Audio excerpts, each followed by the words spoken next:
إن الله وملائكته يصلون على النبي يا أيها الذين آمنوا صلوا عليه وسلموا تسليما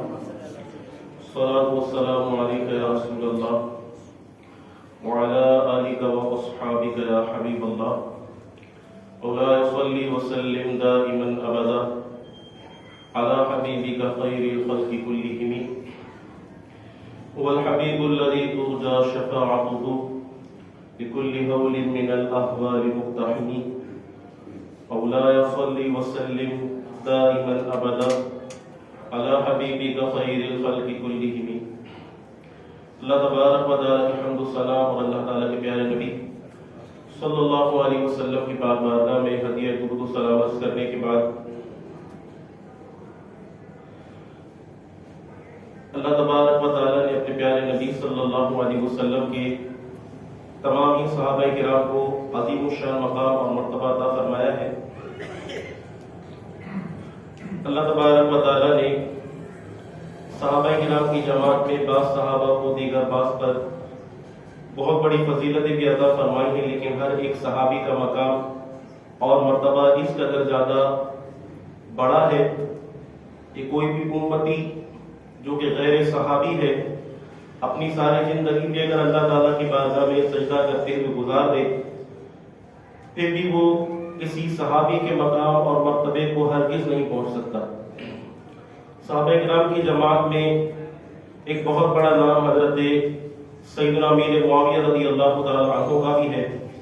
اللہ تبارک و تعالیٰ نے آپ کے ذریعے سے بھی اسلام کی عظیم خدمت کی. بعض لوگ حضرت سیدنا امیر معاویہ رضی اللہ تعالیٰ عنہ پر بہت زیادہ طعن اور اعتراض کرتے ہیں، معاذ اللہ آپ کو برا بھلا کہتے ہیں، لیکن یہ بات یاد رکھنی چاہیے کہ حضرت سیدنا امیر معاویہ رضی اللہ تعالیٰ عنہ صحابی ہونے کی صفت میں دیگر صحابہ کرام کے ساتھ شریک ہیں. حضرت امیر معاویہ رضی اللہ تعالیٰ عنہ کی شان میں گستاخی کرنا یا کسی اور صحابی کی شان میں گستاخی کرنا، نازیبہ کلمات کہنا، یہ اللہ اور اس کے رسول کو ناراض کرنے والا عمل ہے. بحیثیت صحابی ہر ایک نبی کریم صلی اللہ علیہ وسلم سے صحبت کا شرف پانے والے مسلمان شخص کی تعظیم اور تکریم کرنا ہم مسلمانوں کا ایک دینی فریضہ بھی ہے. آج کل حضرت امیر معاویہ رضی اللہ تعالیٰ عنہ کو لے کر لوگ معاذ اللہ بہت زیادہ طعن کرتے ہیں اور یہ سمجھتے ہیں کہ ہم حضرت امیر معاویہ رضی اللہ تعالیٰ عنہ کی شان میں نازیبہ کلمات کہہ کر حضرت مولا علی مشکل کشا شیر خدا رضی اللہ تعالیٰ عنہ کو راضی کر رہے ہیں. حالانکہ حضرت علی رضی اللہ تعالیٰ عنہ بھی یقینی طور پر ہر اس شخص سے بیزار ہیں کہ جو نبی پاک صلی اللہ علیہ وسلم کے کسی بھی صحابی کی شان میں کوئی ادنا سے ادنا بھی جو ہے ہلکی بات کہے. تمام صحابہ کرام آپس میں بہت زیادہ ایک دوسرے سے پیار کرنے والے تھے کہ جس پر قرآن مجید کی آیات مقدسہ بھی دلالت کرتی ہیں. اللہ تعالیٰ شاہ فرماتا ہے رحماء بینہم، یہ سارے کے سارے میرے نبی صلی اللہ علیہ وسلم کے غلام آپس میں ایک دوسرے پر بہت زیادہ مہربان ہیں، آپس میں ایک دوسرے پر بہت زیادہ رحم کرنے والے ہیں. تو حضرت علی رضی اللہ تعالیٰ عنہ حضرت امیر معاویہ رضی اللہ تعالیٰ عنہ کے درمیان جو آپس کے اندر ان کی جنگیں بھی ہوئی ہیں تو وہ جنگ بھی جو ہے کسی نفسانیت کی بنا پر نہیں تھی، کسی کرسی کی جنگ نہیں تھی، کسی تخت کی جنگ نہیں تھی، بلکہ وہ ایک اجتہادی معاملہ تھا جس کی وجہ سے ہر ایک فریق جو ہے اپنے آپ کو حق پر سمجھ رہا تھا اور یہ جنگ کی نوبت آئی. نبی کریم صلی اللہ علیہ وسلم نے جنگ کے حوالے سے بھی پہلے ہی پیشگوئی فرما دی تھی اور ساتھ ہی ساتھ یہ بات بھی ارشاد فرما دی تھی کہ حق جو ہے حضرت علی رضی اللہ تعالیٰ عنہ کے ساتھ ہی رہے گا. تو میرے سنت کا عقیدہ یہی ہے کہ جتنی بھی جنگیں حضرت علی رضی اللہ تعالیٰ عنہ کی دیگر صحابہ کرام کے ساتھ ہوئی ان تمام جنگوں میں اللہ تبارک و تعالیٰ نے حق جو ہے حضرت علی رضی اللہ تعالیٰ عنہ کے ساتھ ہی رکھا تھا اور اس جنگ کے اندر حضرت علی رضی اللہ تعالیٰ عنہ کا اجتہاد ہی درست تھا. لیکن ساتھ میں یہ بات بھی ذہن میں رکھنی چاہیے، نبی پاک علیہ الصلوۃ والسلام نے ارشاد فرمایا کہ مجتہد جسے اللہ تبارک و تعالیٰ نے کثیر علوم عطا فرمائے ہوں، جو دین کے امور کے اندر اجتہاد کرنے والا ہو، جب ایسا مجتہد کسی شرعی معاملے کے اندر غور و فکر کرتا ہے اور اگر وہ صحیح رائے کو قائم کرنے میں کامیاب ہو جاتا ہے تو اللہ تعالیٰ اسے دگنا اجر عطا فرماتا ہے.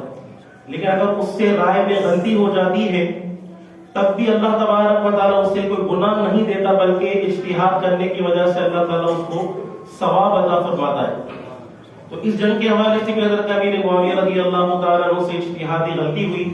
لیکن اس غلطی پر بھی بمطابق حدیث اللہ تبارک و تعالیٰ انہیں ثواب عطا فرمانے والا ہے. اور حضرت علی رضی اللہ تعالیٰ عنہ چونکہ اس معاملے کے اندر بالکل درست تھے،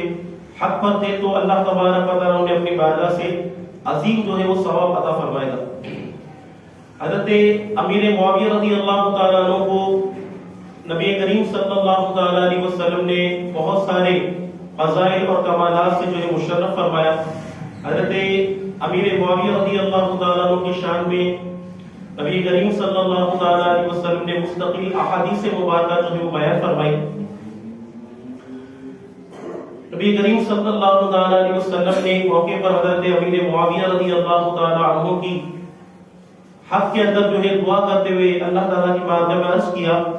اللہم اجعلہ ہادیا مہدیا، اے اللہ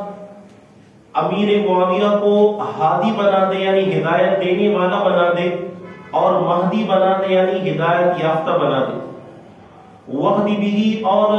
ان کے ذریعے سے تو دیگر لوگوں کو بھی ہدایت عطا فرما. تو یہ حدیث پاک نبی کریم صلی اللہ تعالیٰ علیہ وسلم نے حضرت امیر معاویہ رضی اللہ تعالیٰ عنہ کے اعزاز کے اندر بیان فرمائی. حضرت سیدنا امام احمد بن حجر مکی رحمۃ اللہ تعالیٰ علیہ حدیث پاک کے تحت لکھتے ہیں کہ نبی پاک صلی اللہ علیہ وسلم کی اس دعا کے اندر آپ غور کیجیے. نبی کریم صلی اللہ علیہ وسلم کی اپنی امت کے حق میں خاص طور پر کی جانے والی دعائیں اللہ تعالیٰ کی بارگاہ میں اتنی مقبول ہیں کہ رد کیے جانے کا امکان تک نہیں. یہ نقطہ بھی ذہن میں رکھیے کہ اللہ تعالیٰ نے اس دعا کو حضرت امیر معاویہ کے حق میں اس طرح قبول فرمایا کہ اللہ تعالیٰ نے آپ کو مہدی بنا دیا، ہدایت اللہ تعالیٰ نے آپ کو عطا فرمائی، اور آپ کو لوگوں کے لیے بھی اللہ تبارک و تعالیٰ نے ہادی بنا دیا. تو جس شخص کے اندر یہ دونوں صفتیں جمع ہوں، وہ خود بھی ہدایت یافتہ ہو، دیگر لوگوں کو بھی ہدایت دینے والا ہو اللہ کے حکم سے، تو اس کے بارے میں بدگوئی کرنا، اس کے بارے میں الٹی سیدھی باتیں کرنا، اس کے بارے میں دل میں بغض اور اناد رکھنے والوں کے باتوں کی طرف جو ہے وہ دھیان نہیں دیا جا سکتا. حضرت امیر معاویہ رضی اللہ تعالیٰ عنہ کو نبی کریم صلی اللہ علیہ وسلم نے ہدایت یافتہ بنایا اور لوگوں کی ہدایت کا ذریعہ قرار دیا. تو اس حدیث پاک میں بھی نبی کریم صلی اللہ تعالیٰ علیہ وسلم نے گویا کہ اشارہ فرمایا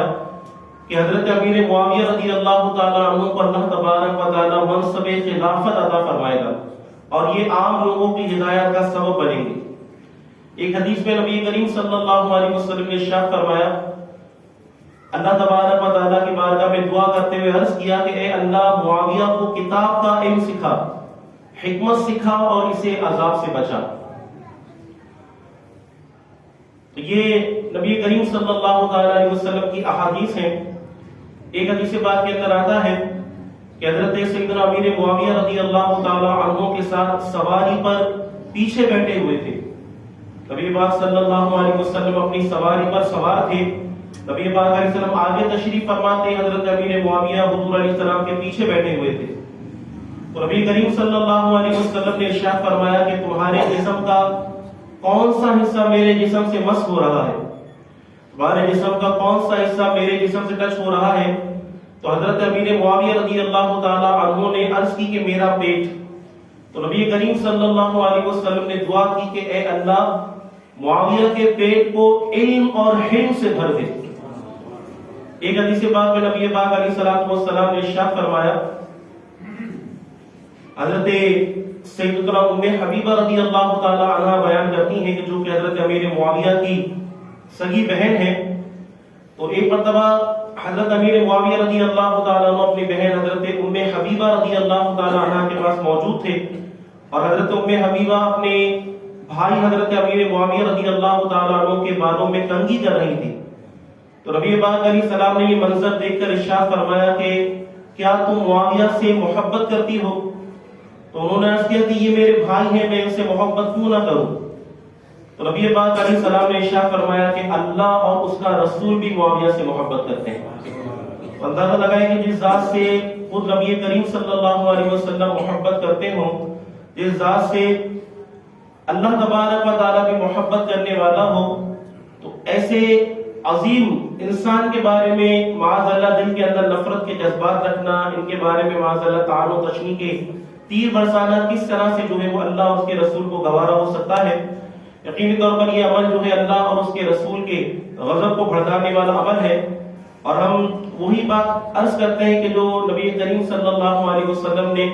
ہم امتیوں کو تعلیم فرمائی کہ جب بھی تم ایسے لوگوں کو دیکھو جو میرے صحابہ کرام کو برا بھلا کہہ رہے ہوں،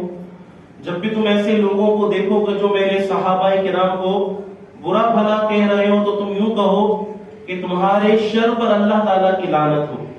تمہارے شر پر اللہ تعالیٰ کی لعنت ہو۔ یہ کلمات جو ہے کہے جائے، ایسے لوگوں سے دور رہا جائے کہ جو صحابہ کرام کی شان میں گستاخیاں کرتے ہیں۔ اللہ تعالیٰ سے دعا ہے کہ اللہ تبارک و تعالیٰ ہمیں صحابہ کرام کی غلامی میں زندہ رکھے، کل بروز قیامت صحابہ کرام کے غلاموں میں ہمارا حشر فرمائے۔ آمین بجاہ النبی الامین صلی اللہ علیہ وسلم۔